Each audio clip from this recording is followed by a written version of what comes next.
একদিকে তীব্র গরম আর একদিকে মশার উৎপাত। আর এই মশা যখন কামড়ায় তখন আরও বিরক্ত লাগে। আর এই মশা কামড়াইলে আমাদের শরীরে নানান রকম রোগও দেখা দেয় এই গরমে। আর এই মশার হাত থেকে বাঁচার জন্য আমরা বাজার থেকে কেমিক্যালযুক্ত ওষুধ কিনে আনি, কিন্তু ওর মশা তো তাতে কিছুক্ষণের জন্য মরে যায়। তো আমাদের শরীরে কিন্তু এই যে কেমিক্যালযুক্ত মস্কিটো বা ওষুধের যে গন্ধ, সেটা যদি নাকে যায় আমাদের শরীরেও নানান রকম রোগ কিছুদিনের পর দেখা দেয়। তো আজ আমি তোমাদের জন্য মশা হাত থেকে বাঁচার জন্য খুবই একটা ঘরোয়া এবং উপকারী টিপস নিয়ে এসেছি, যেটা একবার যদি ইউজ করো মশা তোমাদের ঘর থেকে পালাবেই পালাবে। তো এর জন্য দেখো নিয়ে নিতে হবে একটা প্যারাসিটামল।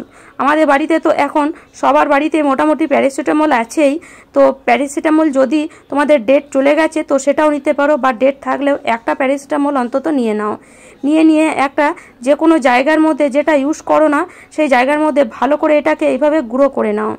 এইভাবে গুঁড়ো করার পরে তারপরে এখানে আমরা নিয়ে নেব একটা ন্যাপথলিন। আর ন্যাপথলিন তো থাকে সবার বাড়িতে। আর ন্যাপথলিন এইভাবে ওই প্যারাসিটামলের সাথেই গুঁড়ো করে দিতে হবে। প্যারাসিটামল যেভাবে আমরা গুঁড়ো করলাম, ন্যাপথলিনটাও ঠিক একইভাবেই দেখো গুঁড়ো করে নিয়েছি। এই যে দুটো জিনিস আমরা যখন মেশাবো, তার সাথে সাথে আরেকটা জিনিস আমরা মেশাবো, সেটা হলো তুলসী পাতা। আর এই যে তুলসী পাতা, এটা তো জানো সকলেই আমাদের শরীরের জন্য কতটা উপকারী। আর মশার জন্য কিন্তু এতটুকুও উপকারী নয়। যদি বাড়িতে খুব পরিমাণে বেশি তুলসী গাছ থাকে, সেই বাড়িতে কিন্তু খুব একটা মশা হয় না।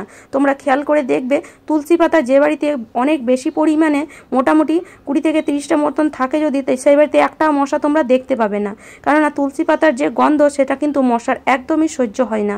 তো সেই জন্য এখানে 6 থেকে 7টা অন্তত তুলসী পাতা এই মাটির মধ্যে ফেলে দাও। তারপরে এখানে দিয়ে দাও কিছুটা পরিমাণ জল। বাস এই 3টে জিনিস প্রথমে ভালো করে মিশিয়ে নিতে হবে। তবে এই যে আমরা ন্যাপথলিন ব্যবহার করেছি, এটা কিন্তু প্রথমে ঠান্ডা জলের সাথে ঠিকমতো মিশবে না।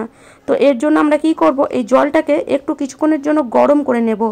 জলটা ভালো করে আমরা যদি গরম করে নিই, ন্যাপথলিনটা জলের মধ্যে ভালো করে মিশে যাবে।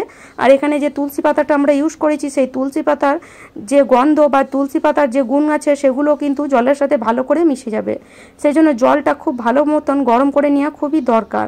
তো এইভাবে ভালো মতন যে কোনো চামচ বা এইভাবে যে কোনো জিনিস দিয়ে মিশিয়ে নিতে পারো। তবে হ্যাঁ, যে জিনিসটা তোমরা ইউজ করছো না সেই জিনিসটা, মানে খাওয়ার কাজে যে জিনিসটা আমরা ইউজ করি না, সেই জিনিসটা দিয়ে কিন্তু এভাবে মিশিয়ে নিতে হবে।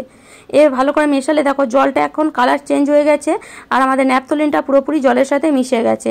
এবার আমরা এই ওপর থেকে তুলসী পাতা, এই তুলসী পাতাটাকে এবার ফেলে দেবো, কেননা তুলসী পাতার যে গুণ সেগুলো জলের মধ্যে মোটামুটি চলে এসেছে। তো এবার কি করবো, এই তুলসী পাতাটা ফেলে দেবো, আর এই জলটাকে আবার আমরা হাত দিয়ে ভালো করে একটু মিশিয়ে নেব। একটু নিচে বসে যায়, সেই জন্য হাত দিয়ে একটু ভালো করে মিশিয়ে নেবে। এবার কি করব, একটা স্প্রে বোতল নেব। একটা বড় স্প্রে বোতল থাকলে সেটা বড়ও নিতে পারো, বা ছোট থাকলে ছোটও নিতে পারো। এই জলটা সংগ্রহ করে অবশ্যই রেখে দেবে।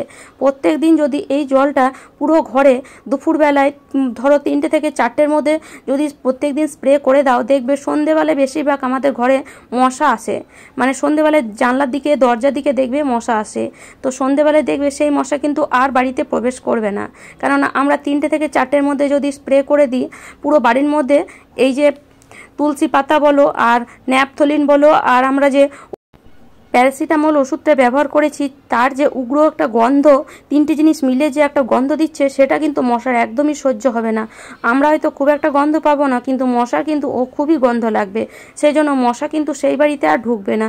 তো যেদিকে মশা মনে হয় আসতে পারে, ধরো বেলকনি বা জানলা বা দরজা বা আমাদের ঘরের কোনায় কোনায়, এই ধরো সোফার নিচে বা আলমারির নিচে বা তোমার যে কোনো টেবিলের নিচে, এভাবে যদি একটু স্প্রে করে দাও, দেখবে ঘরেও যদি মশা মানে ঢুকে থাকে, কোনায় কোনায় দেখবে দিনের বেলায় মশাগুলো ঢুকে থাকে।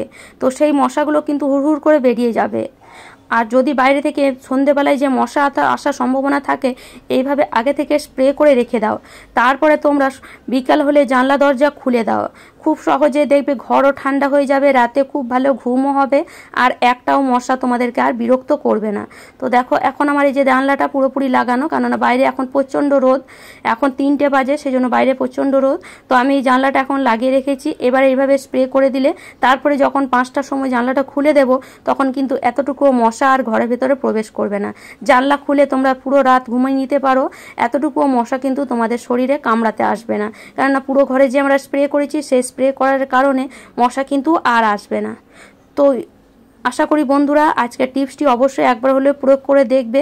আর যদি ভালো লাগে অবশ্যই চ্যানেলটিকে সাবস্ক্রাইব করবে, লাইক করবে আর বন্ধুদের সাথে শেয়ার করবে, যেন তাদেরও যেন কাজে চলে আসে। তো চলো আজ এই পর্যন্ত, ভালো থেকো, সুস্থ থেকো।